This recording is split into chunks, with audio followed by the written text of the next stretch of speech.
It's been tough being an Audi fan the last few years, and I really sympathise with you guys. It's been so quiet with some very mild facelifts, some e-trons that basically seem like half-hearted attempts, but it all seems like it was the calm before a massive storm.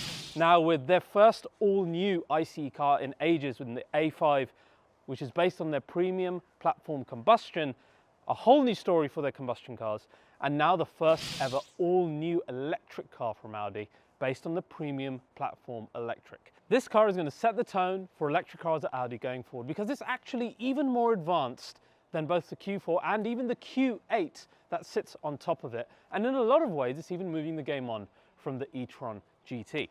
Audi has a new CEO in Gernot Döllner, and the first words in the press release for this car are Vorsprung durch Technik, something that Audi haven't been saying in the last few years.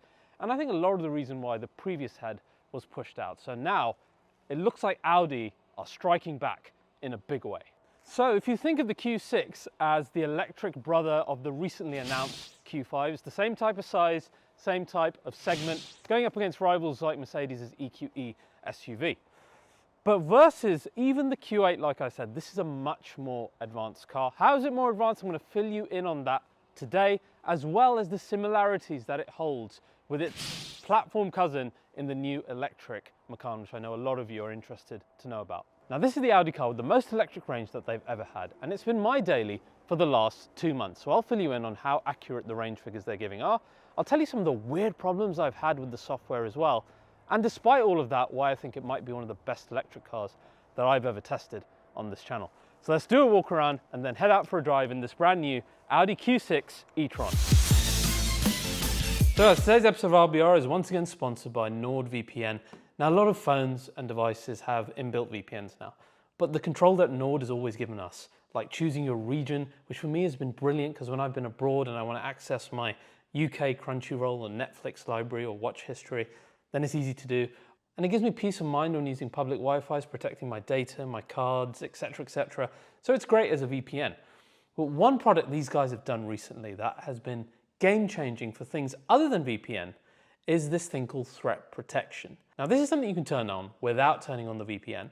And what Nord essentially wanted to do was make your internet browsing experience like it used to be back in the good old days when you didn't have these horrible websites with malicious ads you can't get rid of, and these websites that would track you and make a profile about you. Tell me if this hasn't happened to you. Like I was searching for coffee machines, and for the next 20 days, all you see everywhere is coffee machine ads. And it's really annoying. Threat protection puts an end to all of that. It puts an end to the profiling. It gets rid of the malicious malware on these websites. Heck, it will even scan files you download for you to make sure they are safe for extra peace of mind. It's also really easy to turn on. Let me show you how to do it. It's within the NordVPN app itself.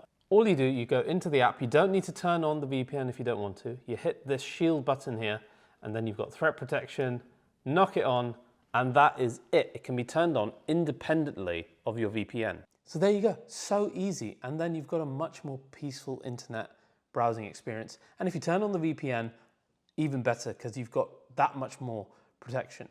Now, of course, as an RBR viewer, I've got you a great deal. Use the link below and go to NordVPN/RBR. And on a 2-year plan, you'll get 4 months extra free. And for peace of mind, you got Nord's 30-day money-back guarantee as well. So well worth trying it. So that's NordVPN.com/RBR. And you'll just have a more peaceful browsing experience. Guys, a huge thanks to you guys for always supporting our amazing regular sponsors. Now, let's get back to the car.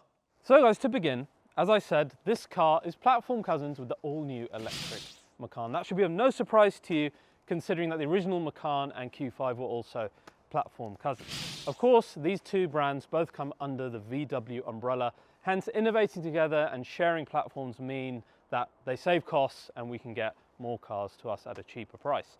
And this Q6 actually sits quite a bit cheaper than that entry-level Macan, which for us as consumers is quite interesting and something that we are going to bear in our minds as we go through this particular review, how the Audi is going to differentiate itself.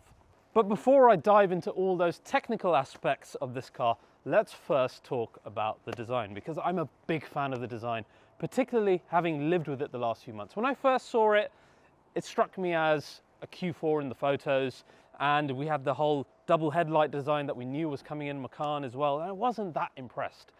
but living with it and seeing it in reality, it really seems to me like it's almost designed to be an SUV of the e-tron GT. It's really quite aggressive, particularly looking a lot like the e-tron GT on the front end with that new treatment that we have, which is basically the RS style of what we had in the e-tron GT Performance. And to me, it just looks really, really aggressive. I can't tell just by looking at it whether it should be an ICE car or an electric car.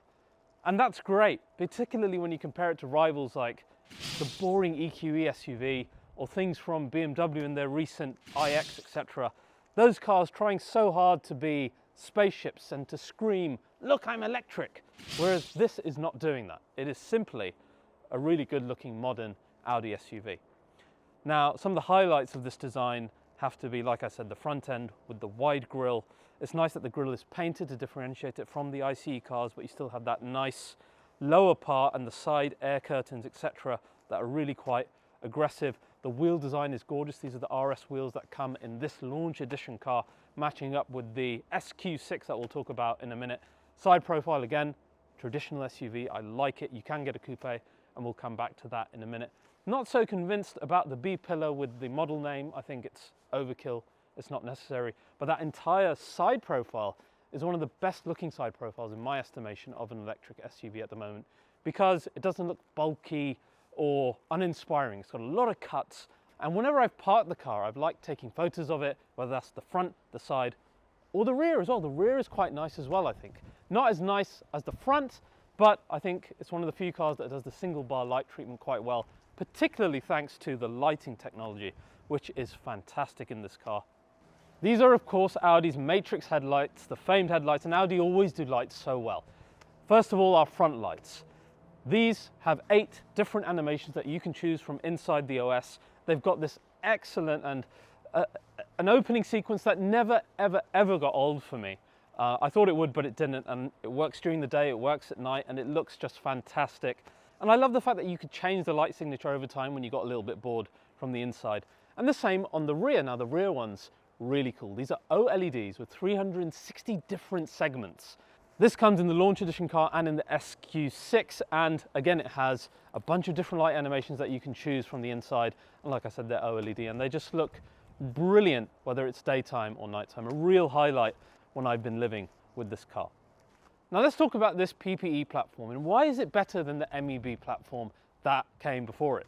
And why should you guys care? Because you've got electric car fatigue anyway. Well, trust me, this platform's actually quite good, mainly because of how modular it is. And that's in terms of not just the car shape, where you can have something like the new A6 in either sedan or Avant. You can have a big SUV like this, but also in terms of the drive. So do you want rear wheel drive? Do you want all wheel drive? Do you want a small battery, large battery? All of this is very easy and quick for them to be able to do, which is great, but they can still maintain differentiation in the car's characteristics while it's driving. So it's a win-win for us. We can get a lot of different models thanks to the modularity. Then this platform is an 800-volt architecture platform, which basically means we can charge way faster at 270 kilowatts on DC charging, which is way faster than rivals at BMW and at Mercedes. Then we come on to our new motors, which are actually also modular, and they're part of this modular electric axle system, where your components are basically the same as we always had. So you've got a motor, you've got the transmission, and you've got the power electronics. But these have seen big updates in terms of their internal composition, in terms of the cooling that they get, and in terms of the materials used. And the end result, why we should care, is that they are 30% smaller and 20% lighter, but more powerful and more efficient. Then every single model of the Q6 gets a permanently synchronous electric motor, as you've heard on most electric cars, on our rear axle. And this one is also modular. So if you want a more powerful car, you simply extend the length of that particular motor. And it comes with a single 2-stage gearbox in there. And for our Quattro versions, Audi have done something different on the front. They've done an ASM, an asymmetrical motor, and this doesn't have the magnets and it's not as complex as the previous one. However, Audi say it's better because it can freely rotate when it's not being used, thus being more efficient, and then when you need it, it can be popped back on. Now, of course, this is Audi's range monster, so there's been a lot of battery development in terms of bringing the size down and making it better for crashes, etc. So we've got all new battery in here. which has got 12 modules rather than the 36 that it used to, and these are larger modules. But because there's less of them, there's less cabling, it's better. They've made it better for crash testing. They've made it much better in terms of cooling and that heat dissipation that happens within this. So altogether, we end up with a car that's hitting almost 400 miles according to them. How true is that in the real world? I'll let you know later on in this video. And finally, in terms of suspension, air suspension can be had in terms of this launch edition Q6 and in the SQ6. However, in every other variant of the car, you will get frequency passive dampers instead, and they will be your standard suspension option. Now, there's quite a few variants. Let's talk about variants. First of all, we do have, of course, this SUV version of the Q6. Recently announced was also the coupe version of this, so you have two body styles that you can choose from, but then plenty in terms of different power levels as well. Now, our first two entry-level models are quite interesting to me because they both are significantly cheaper than their platform cousin Macan. First, we have the Q6 Sport, and this is rear-wheel driven, starts at 59k versus the Macan starting at 68k, almost a whole 10k cheaper. We've got around about 250 PS, 288 miles from a smaller battery. So this is an 83 kilowatt battery versus our larger one. The only difference is the amount of modules that they have in there. So that's a really interesting entry into this segment, particularly when we consider how the electric market is crashing at the moment in terms of residual values. It's nice to have a more affordable entry-level version. Now, you have a more powerful version of a rear-wheel drive one as well, which is called the Sport Performance. A little bit confusing because they've always used performance for the RS model special cars. Be that as it may, this is 306 PS. We've got more miles because this has got the 100 kilowatt battery in there. And again, this is again significantly cheaper than the £68,000 Macan entry. So you have these two great options as rear-wheel drives to start the story, and then you come to our car that we're testing today, which is the Quattro version of that, and this is our Q6 e-tron Quattro. Now this car, 388 PS, 5.9 seconds on launch, and apparently 337 miles in terms of the range, and this starts at £68,000, which is about the equivalent of the starting price of the rear-wheel driven Macan. The all-wheel drive Macan starts at 71k, so it's not far away, and it has the same power that this car does. Bear in mind, this is our launch edition car that comes with things like the steering assist, the blackened matrix headlights. We've got the air suspension, as I mentioned. These are things that you cannot get in the standard Q6 Quattro, and the car does come in at an eye-watering £86,000. But this is just the launch edition demonstrator cars, and not really relevant perhaps going forward. Then of course there's one above, which is the SQ6. Now the SQ6 is only available in Edition 1 trim to begin with, and actually looks identical to our car today. And it starts at 93k. For the privilege, you get a 517 PS car, 0 to 60 in 4.3 seconds, and a decent mileage figure. However, that's only 2 or 3 grand away from the Macan Turbo, which is almost 600 PS and a 0 to 60 of 3.3 seconds. So a much harder fought battle for the Q6 on that side of things. I'm also a little annoyed that from what I can read, the SQ6 only seems like a slightly more powerful motor on the rear and no other technical innovations in terms of the S model, which historically on the combustion cars at least, they've always put more effort into everything else. So it just seems like it is a trim level. So guys, that is your overview of all the variants available.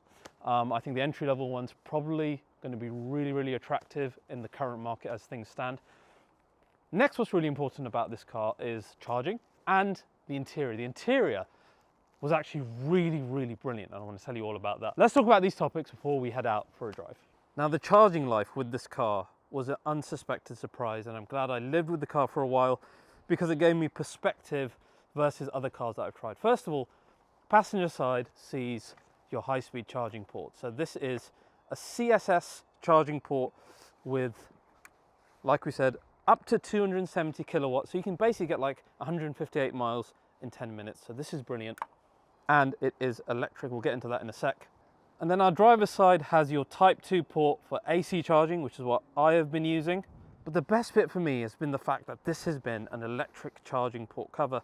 That is actually quite a clever cover, because what happens with me with electric cars all the time, I'll unplug it in a rush and then jump back in the car, because that's kind of the natural thing to do when your hands are full. And then I'll get a warning inside the car saying, well, you idiot, you haven't closed the cover, get back out the car. Whereas this car, it's much cleverer than that. It will close the cover automatically once you've unplugged, and then you can just jump back in the car without having to worry, or like me, forgetting to close the bloody thing. So I've actually loved that aspect. The other thing here is, this has got an option that a lot of the rivals don't have, and that is a frunk. And this is well worth getting, because even if it's a little bit of space, you can put your charging cables in there and other bits for storage, and it's something, once again, that the rivals simply don't have, which is particularly great because actually the boot space of this car also beats the rivals. And the other great thing about charging is, when it's plugged in, you get this brilliant progress bar using our dynamic ambient light bar that's in the front dashboard. And it shows you how much it's charged with this green light, which I think is just such a brilliant use of the ambient lighting. So you can see, even from outside the car, how much it's charged. So guys, welcome to the all-new interior for all Audis now going forward, at least for this mid-size segment, because we haven't seen anything above or below yet. And to give you a quick snapshot of everything that's changed, first of all, we've got an all-new MMI system with this curved skateboard screen, as Audi calls it. And it's got an all-new OS with AI assistance as well. We've got ambient lighting that's dynamic. We've got an all-new steering wheel here replacing the old one. And in fact, every touch point, whether it's the gear selector, your window buttons, your buttons above you, everything is brand new. And finally, we even have things like speakers in the seats and all new use of materials to try and give this a more premium feel. Whether they've achieved that or not, we will see. Now, let's dive into every aspect of this in a bit more detail. When I first got this car, it was a bit of a shock because nothing was from previous Audi cars. And I really, really liked it on my first look, particularly with the ambient lighting that you have around this car. It all felt like Audi had jumped forward 4 years, which they kind of needed to because they'd been stagnant for 4 years. So a really nice first impression when you get into these new age interiors. Now, speaking of getting in the car, as you get in the car, there's a number of cool things to do with lights. Audi always do lights in a great way. So we've got a hologram before you get in the car, which kind of lights your way in. Then as you open the door, we've got this Edition e-tron hologram that goes on the ground as well. And of course, you've got your S-lighted side sill. But that's just the start of the story. When you unlock the car as well, of course, you get those animations. Like I said, they just don't get old. And then you can choose those animations from within the system here. And there's 8 different, both on the front and on the rear. And the good thing is that when you're cycling through them in the system here, you actually see the animations play out before you, so you don't need to stand outside the car and wonder what it's going to look like. So this has been quite cool. Then we have this skateboard display itself, and it's actually shaped in the same shape as the grille on the outside, which is quite cool. But the best thing about it is, because it's curved, it's very easy to reach everything on this side. And it's very driver focused. I've done a lot of touchscreens recently, like say the Mercedes Hyperscreen, where it's so wide and large that sometimes you can barely choose any of the options on the further side. Whereas this one is pointed towards you and it's very easy to grab things. And that's important because there's no other controller here. You have to use the screen, or you have to use the AI vocal assistant, which we'll talk about in a minute. The other great thing about this screen is that it's actually an OLED screen, both the one here in the middle and the one on the right. And at night in particular, this is where it comes into its own versus its rivals. Normally LCD screens, even the black parts of the screen are lit up at night, whereas OLED, much like your iPhone, your Samsungs, etc., only the pixels that are colored or lit up will light up. So instead of having a massive amount of light blinding you at night, you've only got the areas lit up which are colored. And when you have predominantly a black screen, it actually makes for a much more comfortable driving experience at night. So this OLED thing gives this car supremacy over other manufacturers who aren't using that technology. So that is great. In terms of the OS itself, it's all new, and it's actually quite logical in terms of how you use it. You've got your menu on the side here, where you can either go into the main settings, which are again logically laid out, or you have your main options like navigation, communication, mobile devices, CarPlay or Android Auto. And at the bottom, you always have your climate control. Furthermore, you have a choice of different home screens where you can choose the content that you want to have on there. And I also found all the charging stuff in terms of departure times, the amount you want to charge, very easy to use. So I'm happy with the size of the touch points. I found it more easy to use than the 2-screen setup that they had before. However, it hasn't been perfect, and I'll get onto that when we're driving. It's more about glitches with the software. Then we have the driver zone, which It's really high fidelity. The graphics are beautiful in both that and in the much larger heads-up display now, which also has things like AR navigation if you option it. But with this driver zone, you only get a singular view in the middle, which is basically a live view of the car like you'd see in other cars' assistance systems or like in Tesla, etc. And that's the only option you can pick, which is a bit weird because Audi have always been champions of having different views, even having like a view button here. But that view button only changes to 2 different views here, with still having the car in the middle. And it feels like this is very much version 1 of the new OS, where they haven't implemented all the new things that you'd really want in here, because we're used to customizing these screens in Audis, right? So that's a bit of a downside. Plus the graphics just remind me of something out of Metal Gear Solid. Like any moment now, I'm expecting Solid Snake to give me a call on the screen in front. You okay, Snake? Yeah, nothing new to report. It's not bad, I like it, the graphics are okay. What I don't like a huge amount is the airbag in the middle of the steering wheel. I like the rest of the steering wheel. I like the fact it's flat top, flat bottom. I like the spoke. The buttons, despite having some touch function, are also clickable, so you have both elements.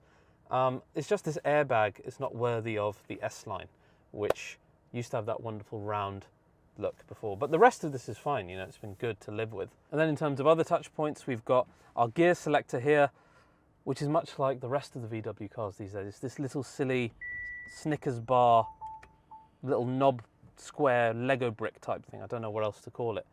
In use, it's been fine. It's just not very inspiring in any way. It's lit up, which is a good thing, but that's about as exciting as it gets. You've got a couple of cup holders here.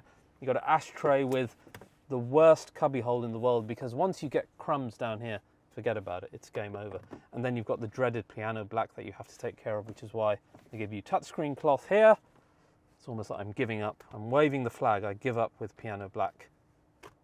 But then other touch points are really nice. For example, our window control and our mirror control here on the side, including seat memory.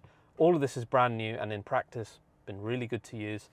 And then your eye shifts to the rest of the changes, like our brand new vents. We've got the new materials that they're using here. For example, the microfiber Dynamica mixed with a textured top behind our screen here. We've got lovely Napa leather with the diamond stitching, but then some materials just feel cheap, like the plastic around the door handles. I don't know what this material is that is pretending to be leather, but it's not. It just irks me a little bit. Overall, I think it looks very premium, but it could look even better if we weren't using some of these cheaper looking materials. The other great thing is the active ambient lighting for things like indicating for hazards. If you're opening the door, it's going to flash red and tell you when a car is coming. And just the general look at night when you're using it, it lights up the interior really nice. I say at night because, as you can see, it doesn't turn on in the day, which I think is a big loss, and Audi need to think about that, because we like to have our ambient lighting on in the day, even if it's just highlighting things. But when it's on, it looks really nice. Then we have this AI assistant, which basically it's a more up-to-date vocal assistant, but can use ChatGPT when it doesn't know things. For example, let's give it a go. How can I help you? Who is the current CEO of Audi? According to Wikipedia, Audi is led by Gernot Dellner. So for example, it gave you that information by searching Wikipedia, and it can also ask ChatGPT for things as well. So that has been good, not in terms of general knowledge, but in terms of actually doing things. For example, what can I do for you? Change the ambient lighting to blue. Interior lighting blue. So those things where you're driving, you don't necessarily want to mess around here, you can just ask the vocal assistant to do. And now it's much better. It's caught up to the likes of Mercedes, who are the leaders, and I think it's actually going to be useful in daily life. The other thing I've really enjoyed in the last 2 months is having the massage function on the seats, which is also in here. And that's been great to have in this mid-size segment, because this is very much a luxury car, particularly with the air suspension, which we'll talk about in a minute. And having the massage function has just been a treat. The other great thing is how we have speakers within our seats. It's something you saw on the A5 as well. And basically what that does is when you're the driver and there are notifications just for the driver, the sounds will only play here. For example, traffic, if there's a phone call you want to take that you just want to have playing around you as the driver, you can do that. If you don't like that, you can turn on rear notification sound here. But I think that has been really good for me because it doesn't distract everyone else in the interior.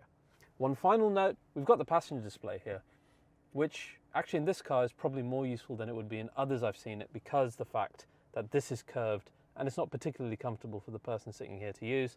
Then you have this passenger display that blacks out for the driver when you're moving, but the person sitting here can access a lot of the same functions that you can here. So been more useful than others. We've got a lot of space in the back. It's not quite as much as the rivals, but particularly with this huge panoramic roof, it's been great for the kids. Tons of leg room, thanks to the fact that we haven't got the central tunnel running through here.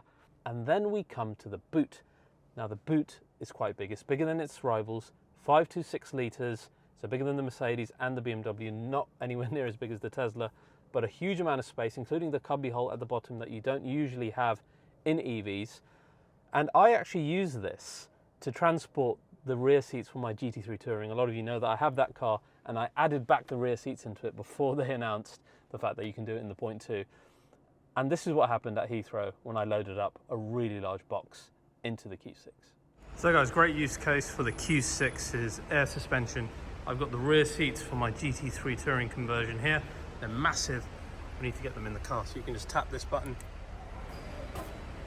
As you can see, lower the car's suspension with the red light on there, and then we can get this in a lot easier. That's a lot lower than it was before. Of course, the seats, split folding.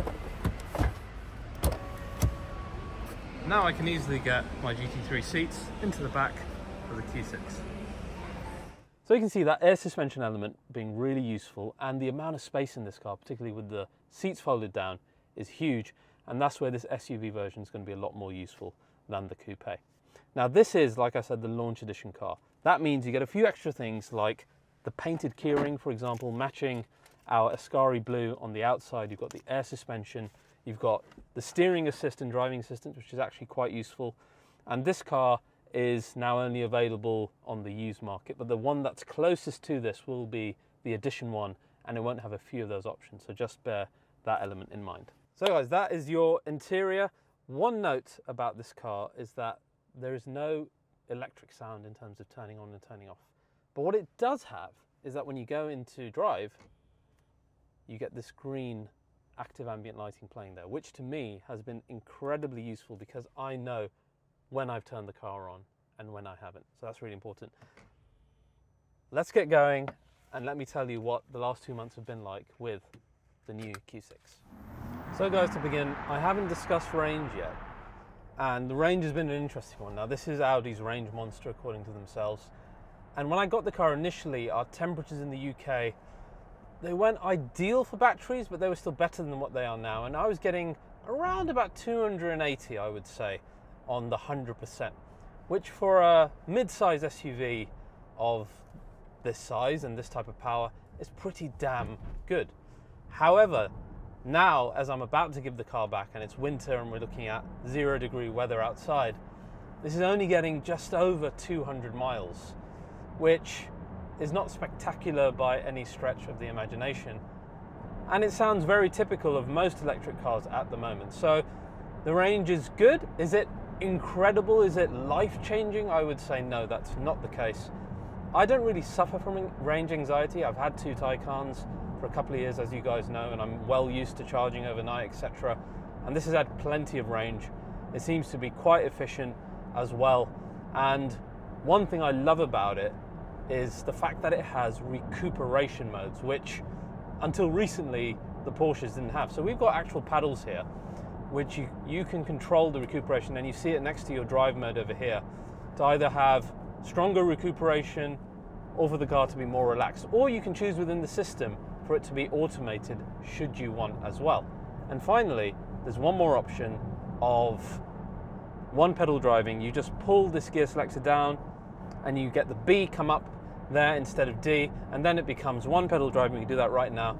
The car begins to brake and recuperate that energy, and then you just have to apply the power, as you've seen in other cars as well. So you have all of these options that in something like, say, the Taycan, that wasn't possible. Now in terms of driving, this has truly been a luxury SUV experience. Bear one thing in mind, this has got the air suspension, like I said, that only comes in the launch edition and the SQ6. And because the SQ6 hasn't got that much more different about it other than power, in terms of handling, etc., you can take this driving review as a reflection of SQ6 as well. But it's been really comfortable to live with. I wish I could have seen what the normal frequency-based passive suspension was like, particularly on our UK roads, because this air suspension has been faultless. I've had no issues with it in town. On motorway, it's been exemplary. The car has been so comfortable to do loads of miles in, and then you whip on the steering assist and the car will then drive itself. You get a nice kind of animation as well, and in our heads up in front as well, you get augmented reality animations as well, with like the speed coming up and it highlighting the car in front, and you see that in your driver zone in front as well. All of that has been a positive experience. What's not been so positive is the errors I get in the software, particularly with driving assistance and traffic sign recognition, which if it goes wrong, it will turn the driving assistance off suddenly. You can see here it keeps thinking that we're in kilometers instead of miles, and this has been a consistent issue with this car, that either traffic recognition goes off, your parking aids suddenly turn off, and you get beeped at through the speakers in the seats, which can be quite jarring. To me, it all smells like it's a brand new OS that they've done here, and they're still working out the chinks in it. So if you're an early adopter, bear that in mind, that there's probably going to be over-the-air updates for stuff like this. But yeah, coming back to the suspension, the steering has been nice and light, which I want in a more luxurious car. It's by no means suddenly direct like some kind of sport SUV. It is very much a relaxed ride. If you're going faster across some turns, you get a lot of roll, and it feels certainly not dynamic. In terms of speed and power, drive select button is right there. You've got a number of driving mode options here. I tend to keep it in balanced, but you can go into dynamic, where you can also then access the launch. The launch comes in every single variation of the car actually, which is good. So you can access it regardless of whether you have a sport, you have a sport performance, or you have this Quattro. Obviously you're getting the SQ6, and it's commensurately fast. To activate it, ESP off, foot on the brake in dynamic mode, and then you'll get launch control to work. How fast is it? The Quattro feels as fast as you could ever want this car to feel, to be honest. I think the SQ6 will just add another layer of speed that honestly in day-to-day usage is not necessary, and no one's really going to buy one of these, in my opinion, for the purposes of going really fast, and we'll get onto corners and handling in a minute. So if anything, in my time with the car, if it was even the rear-wheel drive variant below this, or even the entry level, for the purposes that you drive this car, which I found to be luxury, technology, the ambience of this interior, I don't think going down a level to the entry level is going to harm the experience at all, in my opinion. Because I've never really driven this car ever for the purposes of wanting to go fast. I don't think that's what this is all about. This is a car that cosets you. You put on the massaging seats, you've got the ambient lighting, you've got the intelligent AI assistant to help you out. Yes, the driver zone could be better, but then you've got a wonderful OLED screen that is fantastic in low light situations, and the graphics are really high fidelity, and everything else easy to use. It's the type of car that you will live with your friends, with your family, and you'll be very happy with it, I think, particularly if you're spending a bit less with the entry-level version. One package that I would absolutely get is the sounds and light package. That gives you the Bang & Olufsen speakers, it gives you the speakers within the driver's seat, it gives you the active ambient lighting with the dynamic indicators, the other warnings, and that is an option that I think is well worth getting. It's standard in the Quattro until end of June 2025, but even if you're not getting the Quattro, you need to tick this option. I think it's quite important to the overall experience of this car. One thing that's irked me about the car is when you drive e-tron GT, you get all that wonderful e-tron Sport sound, and when I was looking at the standard options of this car, e-tron Sport sound was in there, but it doesn't seem to exist anywhere in this, and you do hear some type of electric sound, which you need by regulation anyway in lower speeds, but even when you're in dynamic mode, you get no sounds at all. And that bothers me, and again, it's another reason why I never bother really driving that fast in this car, because you don't really hear anything, it's more wind noise. And versus the Macan, that does have Porsche's electric sound, and it sounds quite good from what I've seen, much like the Taycan. So that's one point against this, that really for safety, for excitement, I'd like to have the option at least of some electric sound. Perhaps I can't find it in here, but it's certainly not in this car. In terms of handling, this really feels like a luxury SUV. It's got quite a bit of roll. It feels heavy. The steering is good for comfort. It doesn't, even in dynamic mode, seem that geared up to give you, amazing steering feel. It's just okay for driving fast. You can definitely pick up speed. The center of gravity is obviously quite low, so, there's no issues in terms of it laying down the power and moving you on, but there's nothing exciting or there's no amazing feedback that you should be expecting from this, because it's not a car of that level. As I said, I liken it to a luxury SUV, and that's exactly what this is. It's not for the point of driving fast. SQ6, I just think, is going to be very quick. I don't think it's going to add anything in terms of steering feel or handling feel, because there doesn't appear to be any difference mechanically. Now let's talk versus Macan. First of all, in Macan, you can spec whatever you want. Here, Q6, a bit restrictive. Let's say you wanted to get the non-SQ6 with their suspension, with the steering assist and self-drive, you can't do it. It's just not an option. You have to pick the SQ6. Whereas you get the entry-level Macan, you can choose their suspension. You can choose Porsche's eNoDrive. You can choose whatever you want. It's really down to you. Now, we haven't yet had the chance to drive new Macan, but from everything I've read and from what I know of Porsche, that's going to be a different proposition. That is going to be quite a dynamic car. We'll have the sport sound option in there as well. Macan Turbo, insane in terms of its power, push to pass, etc., etc. All of those things taken from Taycan. That's going to be a different type of car. I think it won't do as good of a job as this when it comes to the comfort side, but it's going to do a better job dynamically. And when it comes to the comfort side, this Q6 is really tough for any other car in this bracket to be as good as this car, I think. I really like the fact that they've gone with a more interesting interior that has more shapes about it. It's not just a screen like the Tesla or like the Mercedes. It's got a lot of character to this. The ambient lighting is nice. The vocal assistant is very advanced. We've got the OLED screen, you've got the massaging seats.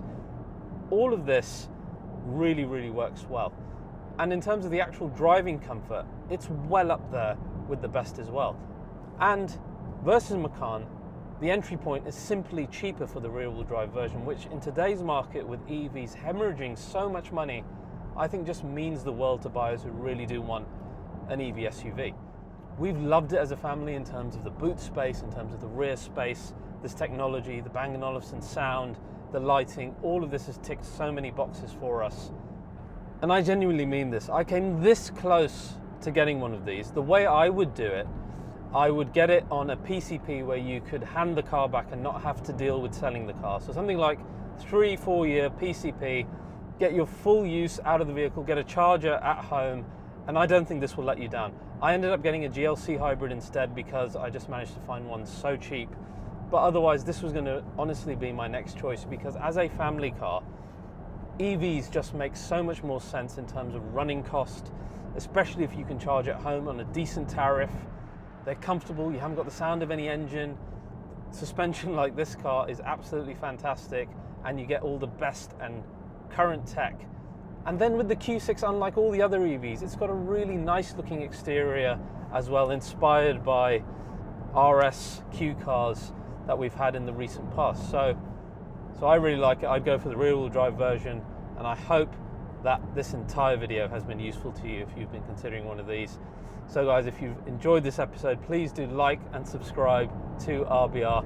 A huge thanks always for the support, and I'll see you guys next time.